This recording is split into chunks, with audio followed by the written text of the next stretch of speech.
Ladies and gentlemen, welcome to another video. In this video, we're going to be talking about how to fix your WhatsApp media download issue. So let's just get straight into the video.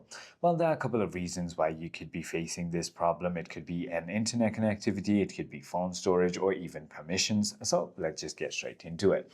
The first you want to do is simply check your internet connection. In order to do so, switch between your Wi-Fi or mobile data in order to just verify if it is really your internet. You can also turn on and turn off your airplane mode in order to give it that quick refresh. The final thing you want to do with internet is simply go ahead and make sure VPN is turned off and head into General.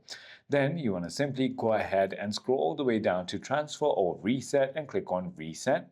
Then finally click on Reset Network Settings. It is as simple as that. The second thing you want to do is simply go ahead and verify phone storage. If your device is low on storage, files cannot download, so free up the space by deleting unnecessary files. The final thing you want to do is also clear cache. It's so simple. All you need to do is simply go ahead and open your App Store, click on your profile, and then click on Personalized Recommendations and clear app usage data. I hope this video clarifies everything for you. If you have further more queries, feel free to comment down below and I'll see you on the next one.